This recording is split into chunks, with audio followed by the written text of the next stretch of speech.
Hi friends, ಮಸ್ತ್ ಮಗ .comಗೆ ಸ್ವಾಗತ. ನಾನು ಅಮರ್ ಪ್ರಸಾದ್. ಸ್ನೇಹಿತರೆ, ದುಡ್ಡು, ಹಣ, ಕಾಸು, ಪೈಸೆ ಇದೆಲ್ಲ ಇದೆಯಲ್ಲ, ಪ್ರತಿ ತಿಂಗಳು ಮೊದಲನೇ ದಿನ, ಮೊದಲನೇ ವಾರದಲ್ಲಿ ಕೆಲವರಿಗೆ 2, 3, 5ನೇ ತಾರೀಕು ಬಂದು ಸೇರುತ್ತೆ, ಅಕೌಂಟಿಗೆ ಬಂದು ಬೀಳುತ್ತೆ.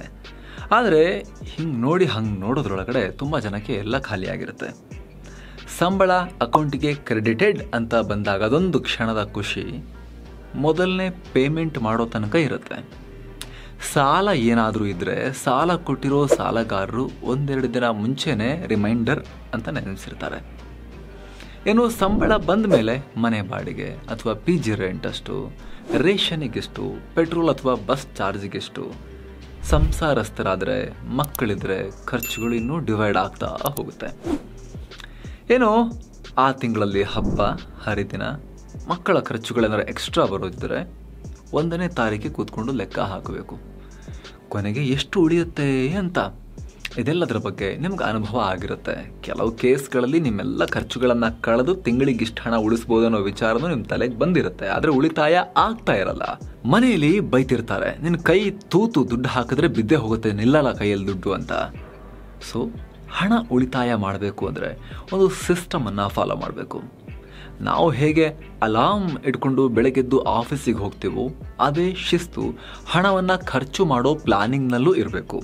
ಅದಕ್ಕೋಸ್ಕರನೇ ವರ್ಕ್ ಆಗುವಂಥ ಹಲವು ಟ್ರಿಕ್ಗಳಿವೆ. ಇದನ್ನು ಫಾಲೋ ಮಾಡಿ ಕೆಲವರು ಹಣವನ್ನು ಉಳಿತಾಯ ಕೂಡ ಮಾಡಿದ್ದಾರೆ. ಅಂತಹ ಫಿನಾನ್ಷಿಯಲ್ ಬಜೆಟಿಂಗ್ ಬಗ್ಗೆ ಮಾತಾಡೋಣ. 50-30-20 ರೂಲ್ ಬಗ್ಗೆ ಮಾತಾಡೋಣ. 50-30-20 ರೂಲ್ ಅಂದರೆ ನೀಡ್ಸ್, ವಾಂಟ್ಸ್, ಸೇವಿಂಗ್ಸ್ ನಡುವೆ ಯಾವ ರೀತಿ ಬಜೆಟಿಂಗ್ ಮಾಡ್ಕೋಬೇಕು ಅಂತ. ಬಜೆಟ್ ಕೇಂದ್ರದ ಬಂತಲ್ಲ, ರಾಜ್ಯದ ಬರ್ತಾ ಇದೆಯಲ್ಲ, ಎಸ್ ಅದೇ ಬಜೆಟ್. ಪ್ರತಿಯೊಬ್ಬ ವ್ಯಕ್ತಿನೂ ಅವನ ಆರ್ಥಿಕತೆಯ ಬಜೆಟ್ ಮಾಡ್ಕೋಬೇಕು, ಅದನ್ನು ಅರ್ಥ ಮಾಡ್ಕೊಳ್ತಾ ಹೋಗೋಣ.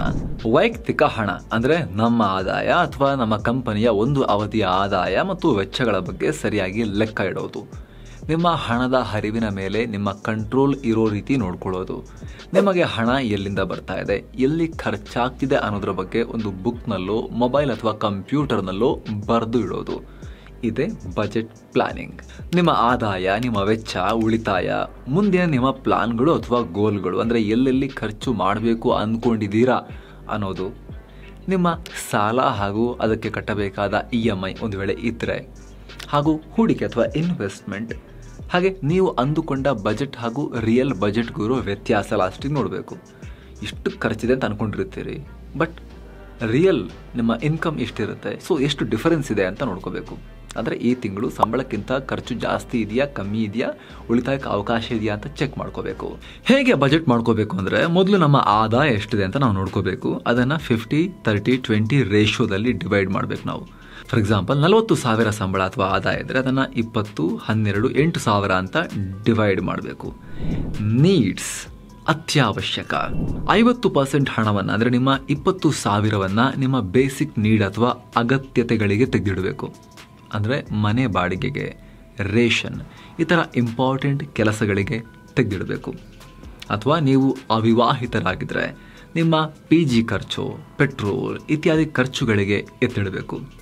ಓನ್ಲಿ ಅನಿವಾರ್ಯತೆ ಇರೋ ಖರ್ಚುಗಳಿಗೆ. ನಿಮ್ಮ ಐಫೋನೋ, ಕೈಫೋನೋ, ಇನ್ನೊಂದು ಯಾವುದೋ ಗ್ಯಾಜೆಟ್ ಸಿಕ್ಕಾಪಟ್ಟೆ ದುಡ್ಡು ಹಾಕಿ ತಗೊಳ್ಳೋದೇನಾದರೂ ಆಸೆ ಇದ್ದರೆ, ಪ್ಲಾನ್ ಇದ್ದರೆ, ಅಥವಾ ನಿಮ್ಮ ಟ್ರಿಪ್ ಪ್ಲಾನ್ ಇದ್ದರೆ, ಬಯಕೆಗಳಿದ್ರೆ ಯಾವ್ದಾದ್ರು, ಇವೆಲ್ಲವನ್ನು ಈ 30%ನಲ್ಲಿ ಕವರ್ ಮಾಡಬೇಕು. ಒಳ್ಳೊಳ್ಳೆ ಅಭ್ಯಾಸ ಇರೋರು ಇದು ನಿಜವಾಗ್ಲೂ ಅನಿವಾರ್ಯನಾ ಅಂತ ಯೋಚನೆ ಮಾಡಿ, ಅಲ್ಲಿಗೆ ಅರ್ಧ ಹಣ ಉಳಿದಂಗೇನೆ.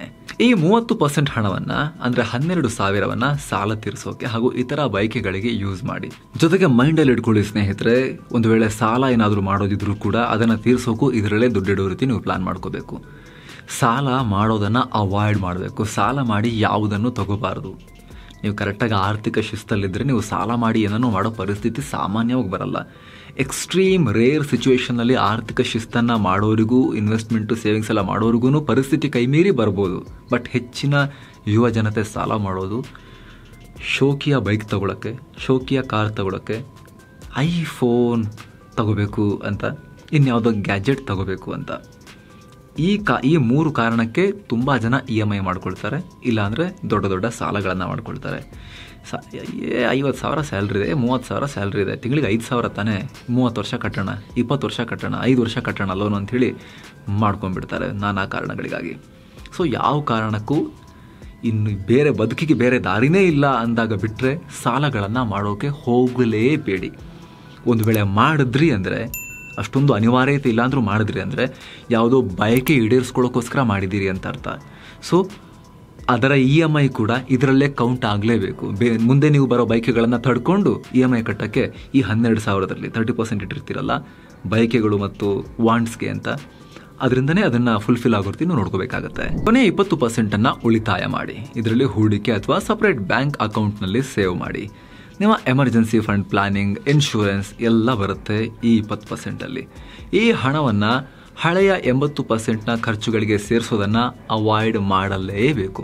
ಎಲ್ಲಿ ಇನ್ವೆಸ್ಟ್ ಮಾಡಬೇಕು ಅನ್ನೋದನ್ನ ನಿಮ್ಮ ಫಿನಾನ್ಷಿಯಲ್ ಅಡ್ವೈಸರ್ಗಳನ್ನು ಅಥವಾ ಸೇವಿಂಗ್ಸ್ ಬಗ್ಗೆ ಮಾಹಿತಿ ಇರೋರನ್ನು ಕೇಳಿ ತಿಳ್ಕೊಂಡು ಈಸಿಯಾಗಿ ಪ್ಲ್ಯಾನ್ ಮಾಡಿ. ಇದು ನಿಮ್ಮ ಏಜು, ನೀವು ರಿಟೈರ್ಮೆಂಟಿಗೆ ಹತ್ತಿರ ಇದ್ದೀರಾ, ಇವಾಗಷ್ಟೇ ದುಡಿಯೋಕ್ಕೆ ಶುರು ಮಾಡಿದ್ದೀರಾ, ನಿಮ್ಮ ದುಡಿಮೆಯ ದಿನಗಳು ಇನ್ನೂ ಎಷ್ಟಿವೆ, ನಿಮ್ಮ ಆದಾಯ ಎಷ್ಟಿದೆ, ಖರ್ಚಿನ ಕಮಿಟ್ಮೆಂಟ್ ಎಷ್ಟಿದೆ, ಇದೆಲ್ಲದರ ಬೇಸಿಸ್ ಮೇಲೆ ಪ್ಲಾನ್ ಮಾಡಬೇಕಾಗುತ್ತೆ. ಯೂನಿವರ್ಸಲ್ ಆಗಿ ಎಲ್ರಿಗೂ ಒಂದು ಸೇವಿಂಗ್ಸ್ ಪ್ಲಾನ್ ಕೊಡೋಕ್ಕೆ ಬರೋದಿಲ್ಲ. ನಾವು ಕೂಡ ಈ ಹಿಂದೆ ಹಲವಾರು ಫಿನಾನ್ಷಿಯಲ್ ಪ್ಲಾನಿಂಗ್ನ ಹಾಗೂ ಆರ್ಥಿಕತೆಗೆ ಸಂಬಂಧಪಟ್ಟ ಹೂಡಿಕೆ ಹಾಗೂ ಉಳಿತಾಯಕ್ಕೆ ಸಂಬಂಧಪಟ್ಟ ವರದಿಗಳನ್ನು ಮಾಡಿದ್ದೀವಿ. ಅವುಗಳನ್ನು ಕೂಡ ಚೆಕ್ ಮಾಡಿದ್ರೆ ನಿಮಗೆ ಇನ್ನೊಂದಷ್ಟು ಐಡಿಯಾ ಸಿಗುತ್ತೆ. ನೀವು ನಿಮ್ಮ ಪರಿಸ್ಥಿತಿಗಳನ್ನು ನೋಡಿಕೊಂಡು ಎಲ್ಲಿ ಹೂಡಿಕೆ ಮಾಡಬೇಕು ಅನ್ನೋದನ್ನು ನೀವು ಡಿಸೈಡ್ ಮಾಡಿ. ಸೇವಿಂಗ್ಸ್ ಬ್ಯಾಂಕಲ್ಲಿಟ್ಟರೆ ತುಂಬ ಕಮ್ಮಿ, ಅಂದರೆ ಸೇವಿಂಗ್ಸ್ ಅಕೌಂಟಲ್ಲಿ ತುಂಬ ಕಮ್ಮಿ ಬಡ್ಡಿ ಸಿಗುತ್ತೆ. ಫಿಕ್ಸ್ಡ್ ಡೆಪಾಸಿಟ್ ಇಟ್ಟರೆ ಇನ್ಫ್ಲೇಷನ್, ಹಣದುಬ್ಬರದ ರೇಟಿಗೆ ತಕ್ಕಂತೆ ನಿಮಗೆ ಬಡ್ಡಿ ಸಿಗುತ್ತೆ. ಒಂದು 6-7% ಹೀಗೆಲ್ಲ ಕೊಡ್ತಾರೆ ಫಿಕ್ಸ್ಡ್ ಡೆಪಾಸಿಟ್ ಇಟ್ಟರೆ. ಅದು ಬಿಟ್ಟರೆ ನೆಕ್ಸ್ಟ್ ಬರೋದು ಮ್ಯೂಚುವಲ್ ಫಂಡ್, ಈಕ್ವಿಟಿ ಮಾರ್ಕೆಟ್, ಅವೆಲ್ಲ ಬರುತ್ತೆ. ಅದರಲ್ಲಿ ಜಾಸ್ತಿ ರಿಟರ್ನ್ನ ಪಾಸಿಬಿಲಿಟಿ ಇರುತ್ತೆ, 18, 20, 30% ಈ ರೀತಿಯೆಲ್ಲ ಪಾಸಿಬಿಲಿಟಿ ಇರುತ್ತೆ. ಬಟ್ ಅಷ್ಟೇ ರಿಸ್ಕ್ ಕೂಡ ಇರುತ್ತೆ. ಶಾರ್ಟ್ ಟರ್ಮಿಗೆ ದುಡ್ಡು ಬೇಕು ಅಂತ ಹೇಳಿದ್ರೆ ಸೇಫರ್ ಸೈಡ್ ಹೋಗಬೇಕು. ಇಲ್ಲ ನಾನೊಂದು 5 ವರ್ಷದ ಪ್ಲಾನ್ ಮಾಡ್ತಿದ್ದೀನಿ, 10 ವರ್ಷದ ಪ್ಲಾನ್ ಮಾಡ್ತಿದ್ದೀನಿ ಅಂದರೆ ಈಕ್ವಿಟಿ ಕಡೆಗೂ ಹೋಗ್ಬೋದು, ಮ್ಯೂಚುವಲ್ ಫಂಡ್ ಆಗಿರಲಿ, ಸ್ಟಾಕ್ ಮಾರ್ಕೆಟ್ ಆಗಿರಲಿ. ಬಟ್ ಡಿಸಿಷನ್ ತೊಗೊಳೋಕ್ಕಿಂತ ಮುಂಚೆ ನಿಮ್ಮ ಪ್ರತಿಯೊಬ್ಬರ ಕೇಸ್ ಬೇರೆ ಇರುತ್ತಲ್ಲ, ಅದನ್ನು ಆರ್ಥಿಕ ತಜ್ಞರ ಬಳಿ ಡಿಸ್ಕಸ್ ಮಾಡಿ ಅವರು ಕೊಟ್ಟ ಪ್ಲಾನನ್ನು ವಿಮರ್ಶಿಸಿ ಆಮೇಲೆ ಫಾಲೋ ಮಾಡಿ. ಜೊತೆಗೆ ಎಷ್ಟೋ ಸಲ ಇನ್ಶೂರೆನ್ಸ್ಗಳನ್ನು ತಗೊಳ್ಳೋದ್ರಿಂದ, ಹೆಲ್ತ್ ಇನ್ಶೂರೆನ್ಸ್ಗಳನ್ನು ಮಾಡಿಸೋದ್ರಿಂದ ಎಷ್ಟೋ ಸಲ ಸಡನ್ ಆಗಿ ಬರೋ ವೆಚ್ಚಗಳನ್ನು ಕೂಡ ಬ್ಯಾಲೆನ್ಸ್ ಮಾಡೋಕ್ಕೆ ಸಾಧ್ಯ ಆಗುತ್ತೆ, ಕೈಯಿಂದ ದುಡ್ಡು ಹಾಕೋದು ತಪ್ಪುತ್ತೆ. ಈಗ ICICI ಪ್ರುಡೆನ್ಷಿಯಲ್ನವರು ಒಂದು NFO ನ್ಯೂ ಫಂಡ್ ಆಫರನ್ನು ತಗೊಂಡ್ಬಂದಿದ್ದಾರೆ. ಈ ವಿಡಿಯೋದ ಸ್ಪಾನ್ಸರ್ಸ್ ಕೂಡ ಹೌದು ಅವರು. ಇದು ಏನು ICICI ಪ್ರುಡೆನ್ಷಿಯಲ್ NFO ಅಂತ ಹೇಳಿದ್ರೆ, NFOದ ಹೆಸರು ICICI Prudential life mid cap 150 momentum 50 index fund ಅಂತ.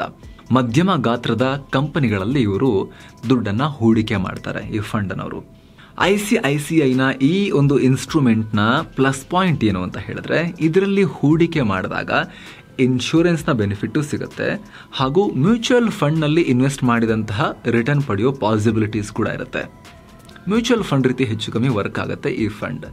ಸೊ ಎರಡು ಬೆನಿಫಿಟನ್ನು ಕಂಬೈನ್ ಮಾಡ್ಬೋದು. ನಾರ್ಮಲ್ ಮ್ಯೂಚುವಲ್ ಫಂಡ್ಸಲ್ಲಿ ನಿಮಗೆ ಇನ್ಶೂರೆನ್ಸ್ ಕವರೇಜ್ ಎಲ್ಲ ಸಿಗೋದಿಲ್ಲ, ಬಟ್ ಇಲ್ಲಿ ಇನ್ಶೂರೆನ್ಸ್ ಪ್ಲಸ್ ಮ್ಯೂಚುವಲ್ ಫಂಡ್ನ ರಿಟರ್ನ್ಸನ್ನು ಕಂಬೈನ್ ಮಾಡೋಕ್ಕೆ ಅಪಾರ್ಚುನಿಟಿ ಸಿಗುತ್ತೆ.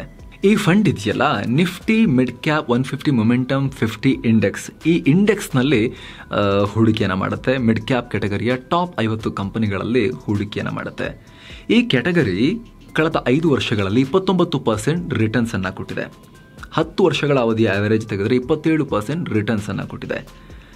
ICICI ಪ್ರುಡೆನ್ಷಿಯಲ್ ಈ ಕಂಪನಿ ಏನಿದೆ, ಇವರು ಈ ಇಂಡೆಕ್ಸನ್ನೇ ಎಕ್ಸಾಕ್ಟ್ ರಿಪ್ಲಿಕೇಟ್ ಮಾಡೋದ್ರಿಂದ ಮುಂದಿನ ದಿನಗಳಲ್ಲೂ ಕೂಡ ಈ ಇಂಡೆಕ್ಸ್ನಲ್ಲಿ ಯಾವ ರೀತಿ ಗ್ರೋತ್ ಸಿಗುತ್ತೋ ಅದೇ ಗ್ರೋತ್ ಈ ಫಂಡ್ನಲ್ಲೂ ಕೂಡ ಸಿಗುತ್ತೆ.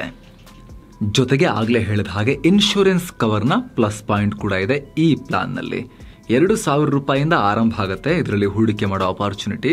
ಅದನ್ನೇ ಬೇಸ್ ಅಮೌಂಟನ್ನೇ ಎಕ್ಸಾಂಪಲ್ ಆಗಿ ತಗೊಂಡ್ರೂ ಕೂಡ 120 ಪಟ್ಟು ಇನ್ಶೂರೆನ್ಸ್ ಕವರೇಜ್ ಕೂಡ ಇರುತ್ತೆ.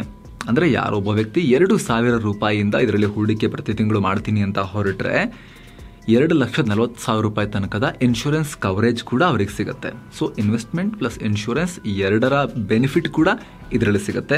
ಅದರಲ್ಲೂ ಕೂಡ ಇನ್ವೆಸ್ಟ್ಮೆಂಟ್ ಪಾರ್ಟ್ ಬಂದಾಗ ಮ್ಯೂಚುವಲ್ ಫಂಡ್ ಹೋಲಿಕೆಯಾಗುವಂಥ ರಿಟರ್ನ್ಸನ್ನು ಪಡೆಯೋಕೆ ಇದರಲ್ಲಿ ಸಾಧ್ಯ ಆಗುತ್ತೆ. ಟ್ಯಾಕ್ಸ್ ಬೆನಿಫಿಟ್ಸ್ ಕೂಡ ಇರುತ್ತೆ. ಈ NFOದ ಪೀರಿಯಡ್ ಫೆಬ್ರವರಿ 19ನೇ ತಾರೀಕು ತನಕ ಓಪನ್ ಇದೆ. ಈ ನ್ಯೂ ಫಂಡ್ ಆಫರ್ನ ಟೈಮ್ನಲ್ಲಿ ಲಾಂಚ್ ಪ್ರೈಸ್ನಲ್ಲೇ ನಿಮಗೆ ಇದರ ಯೂನಿಟ್ಸ್ಗಳು ಸಿಗ್ತವೆ. ಅದಾದಮೇಲೆ ಮಾರ್ಕೆಟ್ ಪ್ರೈಸ್ಗೆ ಹೋಗ್ಬಿಡುತ್ತೆ. ಸೊ ನಿಮಗೂ ಕೂಡ ಇದರಲ್ಲಿ ಹೂಡಿಕೆ ಮಾಡುವ ಆಸಕ್ತಿ ಇದ್ರೆ ಡಿಸ್ಕ್ರಿಪ್ಷನ್ ಅಲ್ಲಿ ಟಾಪ್ ಕಾಮೆಂಟ್ ನಲ್ಲಿ ಲಿಂಕ್ ಅನ್ನು ಕೊಟ್ಟಿರ್ತೀವಿ. ಅದರ ಮೇಲೆ ಕ್ಲಿಕ್ ಮಾಡೋ ಮೂಲಕ ನೀವು ಈ ICICI ನ NFO ದಲ್ಲಿ ಇನ್ವೆಸ್ಟ್ ಮಾಡಬಹುದು. ಏನೋ ಸ್ನೇಹಿತರೆ, ನಿಮ್ಮ ಬಜೆಟ್ ಚಾರ್ಟ್ ಅನ್ನ ಪ್ರತಿ ತಿಂಗಳು ಟ್ರ್ಯಾಕ್ ಮಾಡಿ ನೀವು ಪೇಪರ್ ಅಥವಾ ಮಾಡಿರೋ ಪ್ಲಾನ್ ಪ್ರಕಾರ ತಿಂಗಳ ಬಜೆಟ್ ಇದೆಯಾ ಇಲ್ವಾ ಅಂತ ನೋಡ್ತಾ ಇರಿ. ಎಲ್ಲಾದ್ರೂ ಎಡವಿದ್ರೆ ನಿಮ್ಮ ಬಜೆಟ್ ಚಾರ್ಟ್ ನಿಮಗೆ ಕನ್ನಡಿ ರೀತಿ ತಪ್ಪನ್ನ ಹೈಲೈಟ್ ಮಾಡಿ ತೋರಿಸುತ್ತೆ. ಟ್ರ್ಯಾಕ್ ಮಾಡೋದ್ರಿಂದ ಇದೊಂದು ಬೆಸ್ಟ್ ಬೆನಿಫಿಟ್ ನಿಮಗೆ ಸಿಗುತ್ತೆ. ಮುಂದಿನ ತಿಂಗಳು ಆ ತಪ್ಪನ್ನು ಅವಾಯ್ಡ್ ಮಾಡೋಕೆ ನಿಮಗೆ ಮೆದುಳು ಸಂಕೇತಗಳನ್ನು ಕೂಡ ಕೊಡುತ್ತೆ. ಫಾರ್ ಎಕ್ಸಾಂಪಲ್, ನಿಮ್ಮ ಬಜೆಟ್ನಲ್ಲಿ ಈ ತಿಂಗಳು ಯಾವುದೇ ಕಾಸ್ಟ್ಲಿ ವಸ್ತು ತೆಗೆದುಕೊಳ್ಳಬೇಕು ಅನ್ನೋ ಪ್ಲಾನ್ ಇರುವುದಿಲ್ಲ. ಆದರೆ ಹೊರಗೆ ಹೋದಾಗ ಏನೋ ಇಷ್ಟ ಆಯಿತು ಅಂತ ಖರೀದಿ ಮಾಡಿರ್ತೀರಿ. ಆಗ ಈ ಹಣ ನಿಮ್ಮ ಉಳಿತಾಯಕ್ಕೆ ಅಥವಾ ನಿಮ್ಮ ಶಾರ್ಟ್ ಟೈಮ್ ಗೋಲ್ಗಳಿಗೆ ಎತ್ತಿಡೋ ಹಣದ ಮೇಲೆ ಪ್ರಭಾವ ಬೀರಿರುತ್ತೆ. ಇದು ನೆಕ್ಸ್ಟ್ ಮಂತ್ ಬಜೆಟ್ ಪ್ಲಾನ್ ಮಾಡುವಾಗ ನಿಮ್ಮ ಗಮನಕ್ಕೆ ಬರುತ್ತೆ. ಅದು ಬೇಡ ಆಗಿತ್ತು, ಸುಮ್ಮನೆ ತಗೊಂಡೆ ನಾನು ಅಂತ. ಇದರಿಂದ ನೆಕ್ಸ್ಟ್ ಟೈಮ್ ನೀವು ಅಲರ್ಟ್ ಆಗೋಕೆ ಸಾಧ್ಯ ಆಗುತ್ತೆ. So correct time to time track ಮಾಡಿ, ಬಜೆಟ್ ಪ್ರಿಪೇರ್ ಮಾಡಿ, ಎತ್ತಿಡೋದಲ್ಲ ಸುಮ್ಮನೆ, ಅದನ್ನು ಫಾಲೋ ಮಾಡಿ. ಹೀಗೆ ಪ್ರತಿ ತಿಂಗಳು ಮ್ಯಾನೇಜ್ ಮಾಡ್ತಾ ಹೋದರೆ ಇದು ನಿಮ್ಮ ಜೀವನದ ಭಾಗ ಆಗುತ್ತೆ, ನಿಮ್ಮ ಲೈಫ್ ಸ್ಟೈಲ್ನ ಭಾಗ ಆಗುತ್ತೆ, ಅಭ್ಯಾಸ ಆಗುತ್ತೆ. ಇದರಿಂದ ಅನಾವಶ್ಯಕವಾಗಿ ದುಡ್ಡನ್ನು ಸಿಕ್ಕಿದ್ದಕ್ಕೆ ಖರ್ಚು ಮಾಡೋದು ತಪ್ಪುತ್ತೆ. ಹಾಗೂ ನಿಮ್ಮ ಹಣ ನಿಮ್ಮನ್ನು ಕಂಟ್ರೋಲ್ ಮಾಡದೆ ನೀವು ಹಣವನ್ನು ಕಂಟ್ರೋಲ್ ಮಾಡೋಕ್ಕೆ ಸಾಧ್ಯ ಆಗುತ್ತೆ. ಈ ರೀತಿಯ ಪ್ಲಾನಿಂಗ್ನಿಂದ ಸುಮಾರೆಲ್ಲ ಲಾಭ ಇದೆ. ಆಗಲೇ ಹೇಳಿದ ಹಾಗೆ ಹಣದ ಹರಿವು ನಿಮಗೆ ಗೊತ್ತಾಗುತ್ತೆ, ಎಷ್ಟು ಉಳಿತಾಯ ಆಗ್ತಿದೆ ಅನ್ನೋ ಕ್ಲಿಯರ್ ಮಾಹಿತಿ ಸಿಗುತ್ತೆ. ಶಾರ್ಟ್ ಟೈಮ್ ಹಾಗೂ ಲಾಂಗ್ ಟೈಮ್ ಗೋಲ್ಗಳನ್ನು ರೀಚ್ ಆಗೋ ಬಗ್ಗೆ ಬಜೆಟ್ನಲ್ಲಿ ಪ್ಲಾನ್ ಮಾಡೋಕ್ಕೆ ಸಾಧ್ಯ ಆಗುತ್ತೆ. ಜೊತೆಗೆ ಬಜೆಟ್ ಪ್ಲಾನಿಂಗ್ನಿಂದಾಗಿ ಎಮರ್ಜೆನ್ಸಿಗೆ ನನ್ನ ಹತ್ರ ಸೇಫರ್ ಸೈಡ್ ಇದೀನಾ ನಾನು, ಅಥವಾ ಫ್ಯೂಚರ್ಗೆ ರಿಟೈರ್ಮೆಂಟ್ ಫಂಡ್ಗಳಿಗೆ ಏನಾದರೂ ಎತ್ತಿಡೋಕ್ಕೆ ಶುರು ಮಾಡಿದ್ದೀನಾ ಅನ್ನೋ ಐಡಿಯಾ ಎಲ್ಲ ನಿಮಗೆ ಕ್ಲಿಯರ್ ಆಗಿ ಸಿಗುತ್ತೆ. ಮಾಡಿಲ್ಲ ಅಂದರೆ ಆದಷ್ಟು ಬೇಗ ಶುರು ಮಾಡಬೇಕು ಅನ್ನೋ ಜ್ಞಾನವನ್ನು, ಅರಿವನ್ನಾದರೂ ಕೂಡ ಇದು ನಿಮಗೆ ಕೊಡುತ್ತೆ.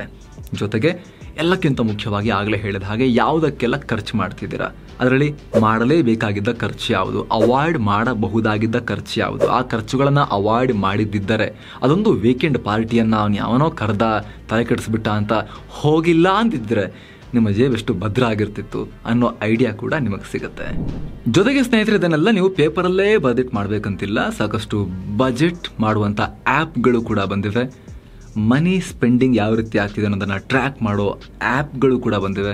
ಅವುಗಳನ್ನು ಕೂಡ ನೀವು ಡೌನ್ಲೋಡ್ ಮಾಡಿಕೊಂಡು, ಕೆಲವೊಂದು ಪೇಯ್ಡ್ ಇರುತ್ತೆ, ಕೆಲವೊಂದು ಫ್ರೀ ಕೂಡ ಇದೆ. ಯಾವುದಾದ್ರು ನಿಮಗೆ ಯಾವ್ದು ಸೂಕ್ತ ನೋಡಿಕೊಂಡು ಸ್ವಲ್ಪ ರೆಪ್ಯೂಟೆಡ್ ಕಂಪನಿಗಳು ಡೌನ್ಲೋಡ್ ಮಾಡ್ಕೊಳ್ಳಿ. ಸುಮ್ಮನೆ ಫೇಕ್ ಎಲ್ಲ ತುಂಬ ಜನ ಇರ್ತಾರೆ, ನಿಮ್ಮ ಡೇಟಾ ಎಲ್ಲ ಎತ್ಕೊಂಡು ಹೋಗ್ಬಿಡ್ತಾರೆ. ನೋಡಿಕೊಂಡು, ಅದಕ್ಕೆ ನಾವು ಯಾವುದೂ ರೆಕಮೆಂಡೇಷನ್ ಕೊಡಲ್ಲ ಇಲ್ಲ ಇಂಥ ಆ್ಯಪ್ ತೊಗೊಳ್ಳಿ ಅಂತ. ನಿಮಗೆ ಇಷ್ಟ ಬಂದಿರೋದು, ಸ್ವಲ್ಪ ಬೆಟರ್ ಅನಿಸಿರೋದು ರೆಪ್ಯೂಟೆಡ್ ಕಂಪ್ನಿಗಳದ್ದು ಆ್ಯಪನ್ನು ನೀವು ಡೌನ್ಲೋಡ್ ಮಾಡ್ಕೋಬೋದು. ತೀರಾ ಮನಿ ಬಜೆಟ್ ಮಾಡೋ ಆ್ಯಪೇ ಬೇಕಂತಿಲ್ಲ. ಸಿಂಪಲ್ ಡಿಜಿಟಲ್ ನೋಟ್ಸ್ ಎಲ್ಲ ಇರ್ತವೆ, ನಿಮ್ಮ ಫೋನಲ್ಲಿ ಆಲ್ರೆಡಿ ಇರುತ್ತವೆಲ್ಲ. ಆ ನೋಟ್ಸಲ್ಲೂ ಕೂಡ ನೀವೆಲ್ಲ ಟ್ರ್ಯಾಕ್ ಮಾಡೋಕ್ಕೆ ಸಾಧ್ಯ ಆಗುತ್ತೆ. ಆರಂಭ ಮಾಡಿ. ಇದಾಗಿತ್ತು ಬಜೆಟಿಂಗ್ ಬಗ್ಗೆ ಮಾಹಿತಿ ಕೊಡೋ ಪ್ರಯತ್ನ. ಆಗಲೇ ICICI NFO ಬಗ್ಗೆ ಮಾಹಿತಿಯನ್ನು ಕೊಟ್ವಲ್ಲ, ಡಿಸ್ಕ್ರಿಪ್ಷನಲ್ಲಿ ಹಾಗೂ ಟಾಪ್ ಕಾಮೆಂಟಲ್ಲಿ ಲಿಂಕನ್ನು ಕೊಟ್ಟಿರ್ತೀವಿ. ಒಂದು ರಿಮೈಂಡರ್, ನಿಮಗೆ ಆಸಕ್ತಿ ಇದ್ದರೆ ಕ್ಲಿಕ್ ಮಾಡೋ ಮೂಲಕ ನೀವು ಕೂಡ ಹೂಡಿಕೆ ಮಾಡಬಹುದು. ಮತ್ತೆ ಭೇಟಿ ಆಗ್ತಿರೋಣ. ನಮಸ್ತೆ.